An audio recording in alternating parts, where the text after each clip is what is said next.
what's up guys? How you doing? I'm Javier Garcia.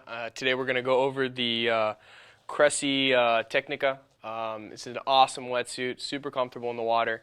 I just wanted to go over a few things. You know, this might be your first wetsuit you've ever gotten for spearfishing specifically.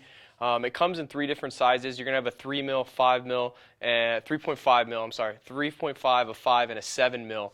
It comes in 2 pieces.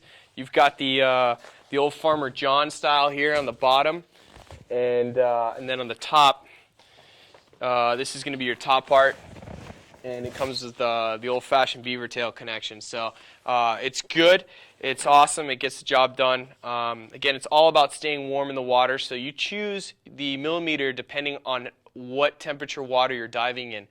If you're diving in colder water, for sure go for the 7.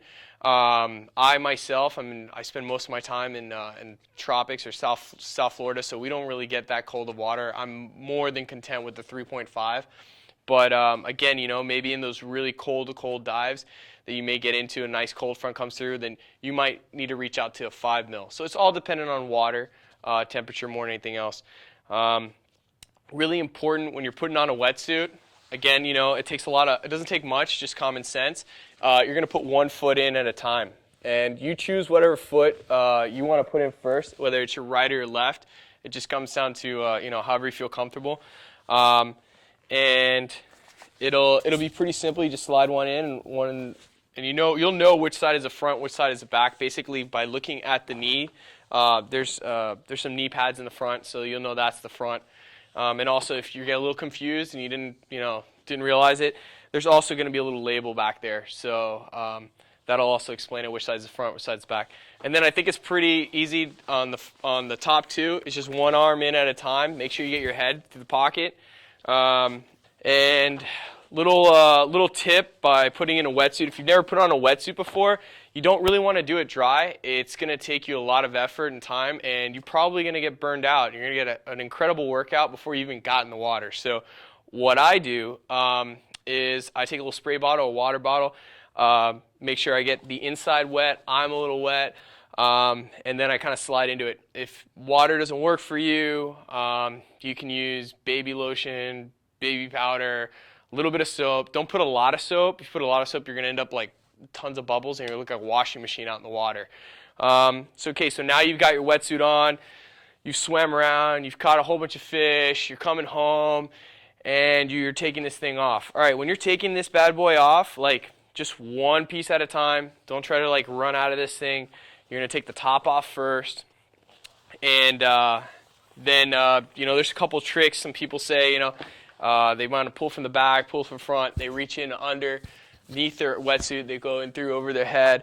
Whatever you feel comfortable in, try it out a couple times. It just comes down to whatever you can get you out of the wetsuit the fastest without tearing it, and don't break it. And the same thing with the bottom. You're going to pull off the bottom as well, 1 leg at a time. Also real important is the inside of this wetsuit. It's all really soft shell, and this just keeps you really, really warm. And when you're taking off the wetsuit, try not to really manhandle and grab the edges of it and peel and pull on it. Just take it off slowly. If you want, you can fold back 2-3 times like that and then pull off.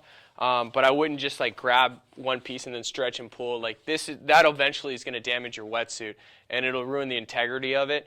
They do an incredible job constructing it, so there's no reason to try to destroy it. So that's just a little tip and a trick there on taking it off. Just, you want to roll off the bottom 1 or 2 times and then pull back. Also, really important, so now you've had a great dive. You've been out there for a few hours, and you've taken off your wetsuit, you've taken it off properly.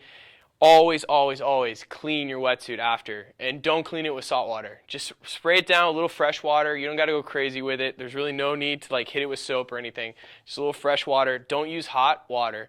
And if you want to use super cold water, that's fine, but you don't need to. Just don't use hot water. What happens when you put on hot water on these wetsuits is you really ruin the integrity of the seals, and it's just a matter of time before you start seeing cracks in your wetsuit. So if you've had a wetsuit in the past and you put it in hot water and it's eventually stopped being a really good wetsuit, it was because of that. So you've created cracks in the wetsuit, and then it won't be as stretchy either. Another important tip is, so now you've got a clean wetsuit. What are you going to do with it? Well, you got to let it dry. Don't throw that bad boy right in a bag. Don't throw it in that Gorilla bag and let it sit in your closet with all the rest of your gear. It's going to stink. It's going to be the reekness. And if you get a chick, man, she's definitely not going to like the smell of that closet every time she opens it. So I suggest you put it out, let it dry outside, patio, grass lawn, whatever.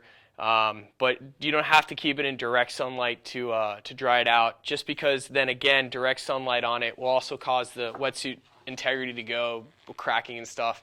So those are just some little tips and tricks. So now you got a dry wetsuit, and just store it well. You can always just have it hanging. I suggest if you're going to hang it, you kind of get one of those heavy duty hangers and you put it like this sideways. I don't really care so much to hang it off the tops. I don't want to put too much weight on the shoulders. It's really soft material, and then if you're going to hang it this way too, just kind of hang it sideways like this. You don't want to hang it and put the hanger inside here, because then what you're going to do is you're going to mess up the integrity on the shoulders, and that's just a good proper way of taking care of your wetsuit. And if you don't want to hang it, you can just fold it up real nice and just put it in your Gorilla bag, and you're good to go. So, and it packs up real nice, and it's by far one of the most comfortable wetsuits I got. So I hope that helps you out. That is my 101 on wetsuits and taking care of your Cressi Technica.